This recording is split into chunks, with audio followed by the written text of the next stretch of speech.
Hello friends, Tanya here for Spellbinders, and this is day 16 of the Spellbinders 2023 Crafty Advent Calendar.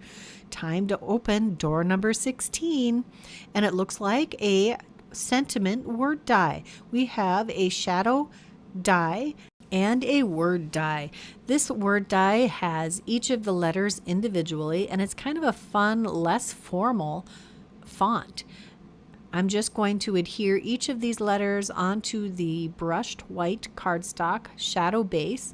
I die cut the letters from a gold cardstock. This is not the mirror gold, so there's only foiling on one side of the cardstock, which does make it a little easier to adhere, but it doesn't have quite the impact of the mirror gold cardstock.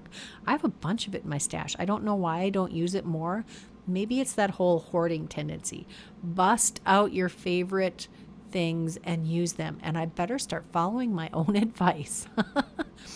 I'm going to add an extra layer of cardstock on the back of this word die just to give it a little more heft and a little more dimension. Looks gorgeous.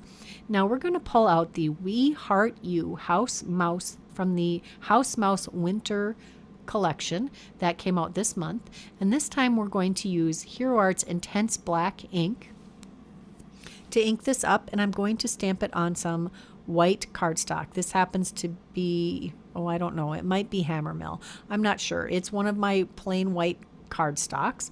And again, I did have to take the mat out of the bottom of the Mini Misty because this is a red rubber stamp, which gives gorgeous detail.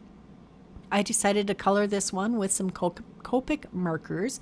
I'm using a yellow combo for the first sucker that they've chewed into the letter I. And I used the darker colors along the edges and followed the stippling marks to indicate where the darker colors would be. I'm using two different pinks for the heart portion.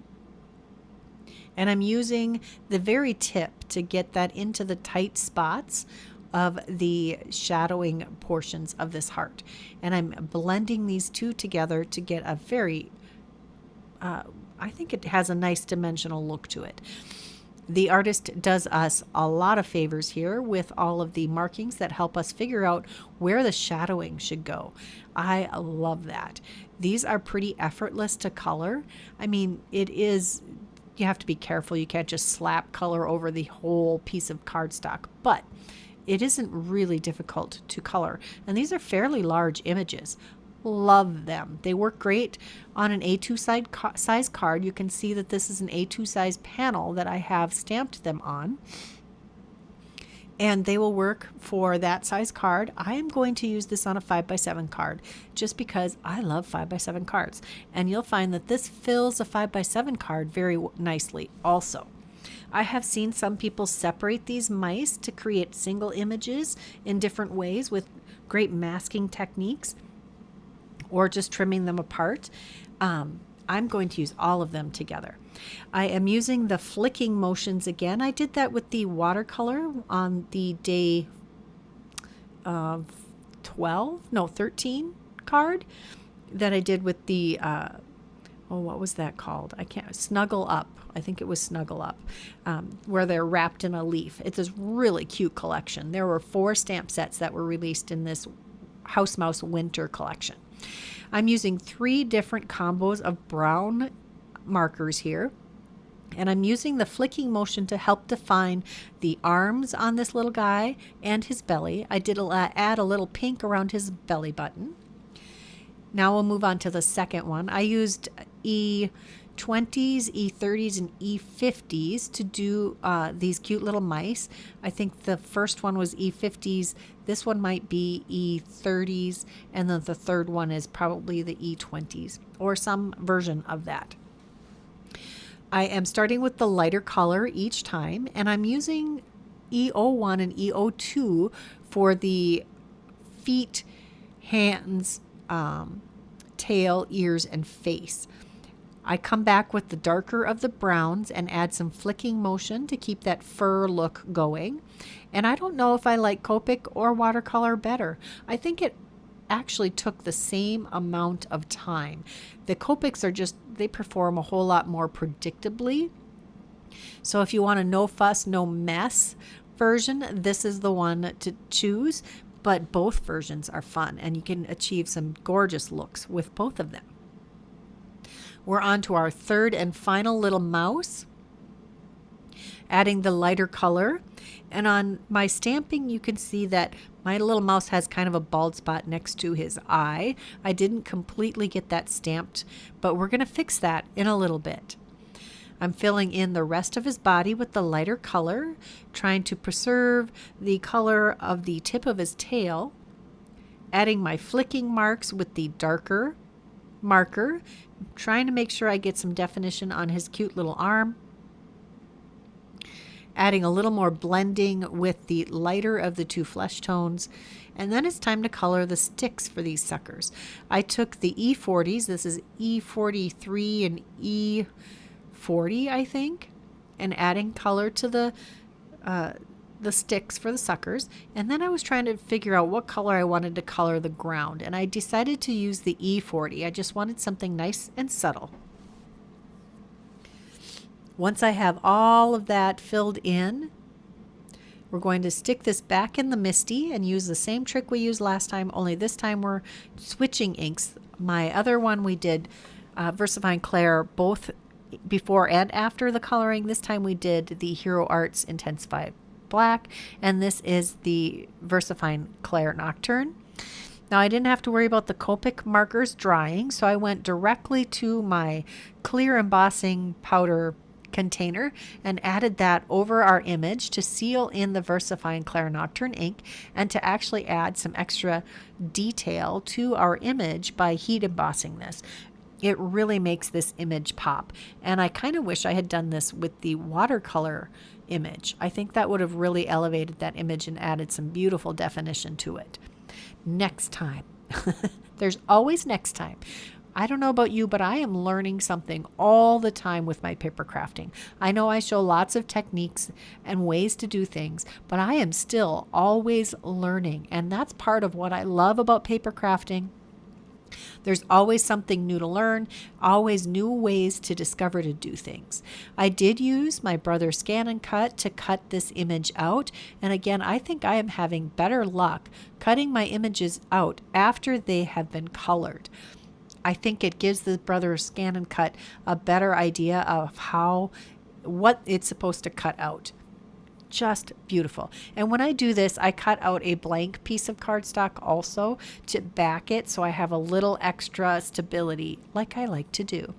Next, I'm taking a piece of cardstock, some craft cardstock, and the unraveled Distress Mica Spray Stain. This is one of the Halloween colors from this year. All of them are still available in most stores. We're going to use the heart from the Blooming Heart die set. I think this was this the December large die of the month? I will have that linked in the description box below. It's a gorgeous heart, and it fits a 5x7 card. We're also going to use the Deco Holiday Embossing Folder. That came out, I think, in September. And we're going to use some Pearl Lustre Gilding Polish to add that extra pizzazz to the embossing that I so love. This is a 6.5 by 4.5 inch piece of cardstock that I think it's 6.5 by 4.5. I think so. Yes, that I have cut down to be as my basic background behind this image. And this is going on a 5x7 card. I did mention that. We're going to also take the card base, fold it open, and line it up so that the fold is at the left side of the Misty here. This is the regular size Misty, so I can fit my 5x7 card base in there. We're going to use antique linen because that really coordinates with the craft cardstock. And we're going to stamp this image on the inside of the card. This is all we're going to do to decorate the inside of the card, and I think it's adorable. It's a great way to add some extra pizzazz to the inside of your card, and you can easily write over this inking. I only had to do this once. Again, red rubber stamps like a dream. There's some extra cardstock on the back of this. I love to add extra cardstock to add some extra stability and a little bit of dimension that little tiny bit of dimension behind a panel really adds a lot without adding a lot of bulk. I'll put my Misty on top of that to add a little extra weight so it adheres nicely. I'm kind of dry fitting all of these on the front of the card so I can see exactly where I want to glue that heart before we get everything glued in place. I want to make sure everything's going to fit. Extra cardstock here again, adding some glue to those pieces. This is going to go just about to the edge of the actual card base. It overlaps the edge of our design panel. I did have to add extra layers behind the U portion of this grouping of mice because they are overlapping the heart, and therefore there's some extra layers there.